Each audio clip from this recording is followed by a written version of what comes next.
اعوذ باللہ من الشیطان الرجیم بسم اللہ الرحمن الرحیم۔ معزز ناظرین، 7 ستمبر تاریخ پاکستان کا ایک تاریخ ساز دن ہے۔ تو 7 ستمبر کو تاریخ ساز دن کیوں کہا جاتا ہے، تو اس کی وجہ بیان کرنے سے پہلے میں اس کی تھوڑا سا پس منظر کو بیان کرنا چاہتا ہوں،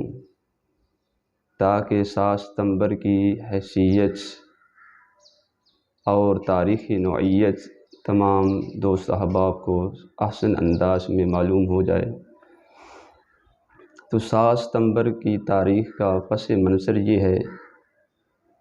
کہ 1879 کے اندر مرزا غلام احمد قادیانی نے براہین احمدیہ لکھی اور دین اسلام سے انحراف کرتے ہوئے الگ مذہب قادیانیت کی بنیاد رکھی۔ تو پہلے تو اس نے مجدد کا دعویٰ کیا، پھر اس کے بعد مہدی کا دعویٰ کیا، پھر مسیح موعود کا دعویٰ کیا، اور اس کا دعویٰ یہاں تک ختم نہ ہوا، اس کی ہرس کی یہ آگ بجھی نہیں بلکہ مزید جلتی رہی، یہاں تک کہ اس نے نبوت کا دعویٰ کر دیا۔ تو اب وہ مسلمان جو آقا حضور جان رحمت صلی اللہ علیہ وآلہ وسلم کے 1400 سال کے بعد بھی جن کے دل حضور کی یاد میں دھڑکتے ہوں، جن کی آنکھیں حضور کی یاد میں آنسو بہاتی ہوں، وہ حضور علیہ السلام کے غیور عشاق جو ہیں، ان سے کیسے برداشت ہو سکتا تھا کہ ایک ایسا بندہ جس کے بچپن کا عالم یہ ہے کہ بچپن میں چوری چکاری کرتا ہو، والدین کی نافرمانی کرتا ہو، اور طرح طرح کی عیوب اس کے اندر پائے جاتے ہوں، تو ایسا بندہ جو ظاہر کا بھی گندہ ہے، جو باطن کا بھی گندہ ہے، تو ایسا بدبخت آدمی جو ہے وہ نبوت کے محل میں چپکے سے داخل ہو کے وہ ختم نبوت کا تاج جو اللہ جل شانہ نے اپنے پیارے محبوب صلی اللہ علیہ وآلہ وسلم کے مبارک سر پہ سجایا تھا، تو اگر اس مبارک تاج کو کوئی چرانے کی کوشش کرے تو پھر مسلمانوں سے یہ کیسے برداشت ہو سکتا تھا۔ تو جب غلام احمد قادیانی نے نبوت کا دعویٰ کیا تو مسلمانوں نے بھرپور اس کا علمی طور پہ محاسبہ کیا، اور اس کے اندر سب سے بڑا نام میرے امام اہل سنت مجدد دین و ملت الشاہ امام احمد رضا خان فاضل بریلوی رحمۃ اللہ علیہ کا آتا ہے کہ جنہوں نے اس وقت مرزا غلام احمد قادیانی کے رد میں 5 کتابیں تحریر فرمائی، اور ان کے اندر ایسے ختم نبوت کے اوپر دلائل جو ہے وہ آپ نے تحریر فرمائے، ان کتابوں کو ختم نبوت کے ایسے دلائل سے مزین فرمایا کہ آج ختم نبوت کے موضوع پہ جتنا بھی لٹریچر ہے، حضرت امام اہل سنت الشاہ امام احمد رضا خان فاضل بریلوی رحمۃ اللہ علیہ آپ کی ان تصانیف کا آج بھی ختم نبوت کے تمام لٹریچر کے اوپر سب سے بلند نام آتا ہے۔ تو عزیزان گرامی، ہونا تو یہ چاہیے تھا کہ جب اس انداز میں علماء و مشائخ اہل سنت نے مرزا غلام احمد قادیانی کا علمی طور پہ محاسبہ کیا، ہونا تو یہ چاہیے تھا کہ یہ فتنے کی آگ جو ہے یہ بجھ جاتی، لیکن یہ بجھنے کی بجائے مزید شعلہ زن ہوتی رہی۔ شعلہ زن کیوں نہ ہوتی؟ کیونکہ انگریز فرنگیوں نے اس آتش کو مزید شعلہ زن کرنے کے لیے اپنی تجوریوں کے دروازے کھول دیے تھے، اور وہ پے در پے اپنے کرنسی سے، اپنے نوٹوں سے اس لادانیت اور اس فتنہ اور فساد کی آگ کو مزید بھڑکا رہے تھے۔ تو الحمدللہ ہمیں اس بات پہ فخر ہے کہ ہمارے علماء و مشائخ نے اس وقت بھرپور انداز میں مرزا غلام احمد قادیانی کا علمی محاسبہ کیا، تو پھر تاریخ آگے بڑھتی رہی، یہاں تک کہ 14 اگست 1947 کو جب پاکستان مارچ وجود میں آیا تو یہ جتنے بھی قادیانی تھے یہ سارے کے سارے اسٹیبلشمنٹ میں داخل ہوئے۔ تو جب ہمارے علماء و مشائخ نے دیکھا کہ یہ تو سارے کے سارے اسٹیبلشمنٹ میں داخل ہو چکے ہیں،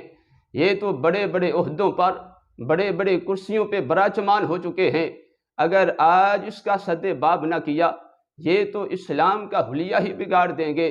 کیونکہ چمنستان کی بربادی کے لیے تو ایک ہی الو کافی ہے۔ تو جہاں ہر شاخ پہ الو بیٹھا ہو تو پھر اس وقت گلستان کا عالم کیا ہوگا۔ تو ہمارے علماء و مشائخ نے بھانپ لیا تھا کہ اگر ابھی اس فتنے کی سر کوبی نہ کی تو یہ فتنہ اسلام کے چہرے کو مسخ کر دے گا۔ اور دوسری بات یہ تھی کہ یہ پاک سرزمین، ملک عزیز، ملک پاکستان، کلمہ طیبہ لا الہ الا اللہ محمد رسول اللہ کے نام پہ بنا تھا، اور یہ تو رسول اللہ صلی اللہ علیہ وسلم کی جاگیر ہے۔ اگر آج اس فتنے کی سرکوب بھی نہ کی تو کل رسول اللہ صلی اللہ علیہ وآلہ وسلم کو کیا منہ دکھائیں گے۔ تو بحمدہ تعالی ہمارے علماء و مشائخ نے بھرپور انداز میں قادیانیوں کے خلاف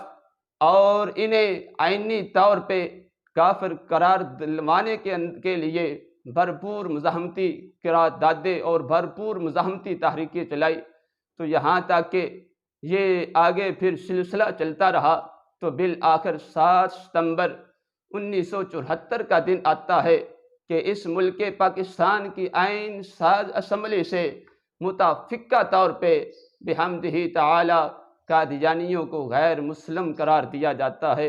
تو یہ مسلمانوں کے لیے ایک بہت بڑا کامیابی و کامرانی اور خوشی کا دن تھا، کیونکہ اس تاریخ کے لیے ان بدبختوں کو آئینی طور پہ کافر قرار دلوانے کے لیے جو مسلمانوں نے، جو رسول اللہ صلی اللہ علیہ وسلم کے عاشقوں نے تحریکیں چلائی تھی، ان تحریکوں کے پیچھے 13,000 سنی عوام نے، رسول اللہ صلی اللہ علیہ وسلم کے عاشقوں نے اپنی جانوں کے نذرانے جو پیش کیے تھے، اور صرف یہ 13,000 جانوں کے نذرانے نہیں بلکہ تاریخ گواہ ہے کہ 1953 کی تحریک تحفظ ختم نبوت پر ہزاروں علماء و مشائخ کو پابند سلاسل کیا گیا۔ تو الحمدللہ یہ دن ہمارے لیے ایک بہت بڑی خوشی اور فتح کا دن ہے کہ ان بدبختوں کو آئینی طور پہ کافر جو ہے وہ قرار دلوایا گیا۔ تو آج ہم اس عظیم دن کے موقع پہ کاروان تحفظ ختم نبوت کے سالار الشاہ امام احمد نورانی صدیقی رحمۃ اللہ علیہ آپ کو خراج تحسین پیش کرتے ہیں، کیونکہ آپ کی شب و روز کی کوششوں سے یہ دن ہمیں دیکھنا پڑا، اور یہ خوشی منانے کے لیے یہ دن ہمیں دیکھنا پڑا، اور آپ کے ساتھ ساتھ آپ کے جملہ رفقا کو ہم خراج تحسین پیش کرتے ہیں جنہوں نے آئینی طور پہ کاوشوں اور کوششیں کر کے ان بد مذہبوں کو، بد بختوں کو آئینی طور پہ کافر قرار دلوایا گیا۔ تو معزز سامعین، پارلیمنٹ سے ان کو غیر مسلم قرار دلوانا یہ چھوٹی سی بات نہیں ہے۔ آج عمران خان نیاسی ملک پاکستان کا وزیر اعظم ہے، لیکن آج وہ کسی چیز کو بھی کنٹرول نہیں کر سکتا، تو تھوڑے دنوں کے بعد چینل پہ آتا ہے اور آ کے کہتا ہے کہ میرے راستے میں بہت سارے لوگ ہیں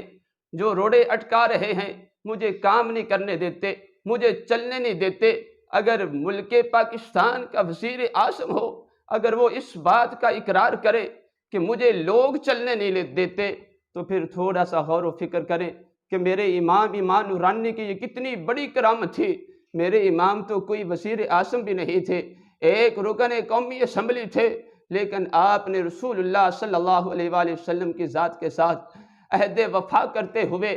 آپ صلی اللہ علیہ وآلہ وسلم کی ذات کے ساتھ ایک پیار و محبت کا جو رشتہ تھا، اس رشتے کا اظہار کرتے ہوئے میرے امام نورانی نے شب و روز کوششیں کی، کاوشیں کی، اور طرح طرح کے مصائب و علم کو برداشت کیا، اور بالآخر پورے پارلیمنٹ سے قرارداد کو منظور کروایا، اور پھر جا کے وزیر اعظم کو پیش کیا، اب دیکھیں کہ وہ وزیر اعظم اس وقت کا وزیر اعظم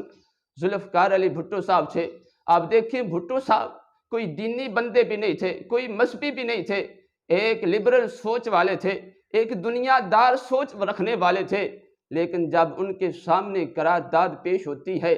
تو بھٹو صاحب امام نورانی کو بلاتے ہیں، کہتے ہیں کہ اے امام نورانی، یہ مسئلہ جو ہے یہ پارلیمنٹ کا مسئلہ نہیں ہے، یہ مسئلہ تو مسجد کا مسئلہ ہے، یہ تو مدرسے کا مسئلہ ہے، ہم نے تو ان لوگوں سے ووٹ بھی لینے ہوتے ہیں، ان کے ساتھ کھانا پینا ہوتا ہے، ان کے ساتھ اٹھنا بیٹھنا ہوتا ہے، تو لہٰذا میں گزارش کرتا ہوں کہ آپ اس مسئلے کو مسجد اور مدرسے تک محدود رکھیں۔ تو میرے امام نورانی نے پھر ایسی مثال پیش فرمائی کہ ذوالفقار علی بھٹو صاحب کو رسول اللہ صلی اللہ علیہ وآلہ وسلم کی ختم نبوت کا حساس ترین جو مسئلہ تھا، اس کی حساسیت اور اس کی جو نوعیت تھی وہ بھی سمجھ آ گئی۔ تو حضرت امام نورانی صاحب رحمۃ اللہ علیہ فرمانے لگے کہ بھٹو صاحب مجھے یہ بتائیں کہ اگر آج اسلام آباد کے اندر آپ کے مقابلے میں کوئی بندہ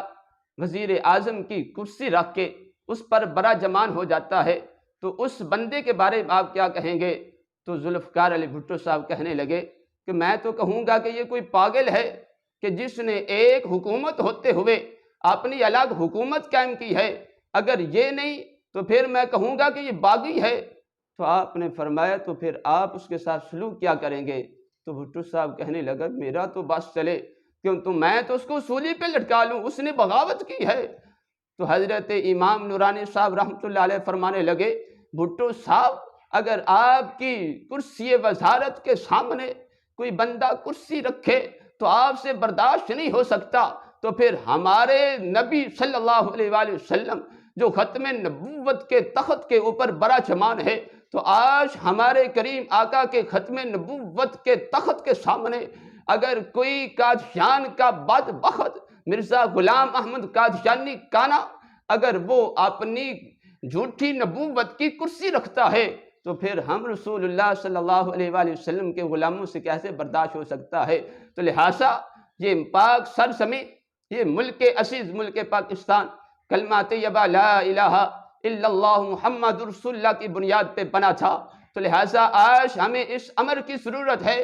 کہ ان بدبختوں کو آئینی طور پہ کافر قرار دیا جائے تاکہ اسلام بھی محفوظ ہو جائے اور پاکستان بھی محفوظ ہو جائے۔ تو جب اس انداز میں میرے امام نورانی نے ذوالفقار علی بھٹو صاحب کو سمجھایا تو پھر خدا کا کرم تھا یا پھر میرے امام نورانی کی یہ کرامت تھی کہ ذوالفقار علی بھٹو کو یہ بات سمجھ آ گئی، تو بالآخر اس نے اس قرارداد کے اوپر دستخط کیے۔ تو معزز سامعین، آج کے اس عظیم الشان اور تاریخ ساز دن پر ہم امام نورانی رحمۃ اللہ علیہ اور آپ کے جملہ رفقا اور تحریک تحفظ ختم نبوت کے جملہ شہداء کو خراج تحسین پیش کرتے ہیں۔ دعا ہے خالق کائنات ان کی قبور پر کروڑہا رحمتوں کا نزول فرمائے۔ اور آخر پہ میں آپ سب احباب سے کہتا ہوں کہ آؤ آج اس مبارک دن پر تجدید عہد کرے، آؤ اس مبارک دن پر عہد وفا کرے۔ عہد وفا کیا ہے؟ عہد کرنا کیا ہے؟ عہد یہی ہے کہ ناموس نبی کی خاطر ہم ہر باطل سے ٹکرائیں گے، جو راہ میں ہماری آئے گا ہم اس کو مار گرائیں گے۔ یہ مسئلہ ہے جب ایمان کا، پھر کیا خطرہ ہے جسم و جاں کا، اس مسئلے کو جو چھیڑے گا پھر تاج اچھالے جائیں گے۔ اس راہ محبت میں جن کو زخم لگے وہ پھول ہیں گویا جنت کے، کل ساقی کوثر بھر بھر کے کوثر سے جام پلائیں گے۔ اس راہ محبت میں ہم سے مہمان بنے جو جیلوں کے، کل خلد بری کے باغوں میں تختوں پہ دیکھے جائیں گے۔ ناموس نبی کی خاطر ہم ہر باطل سے ٹکرائیں گے، جو راہ میں ہماری آئے گا ہم اس کو مار گرائیں گے۔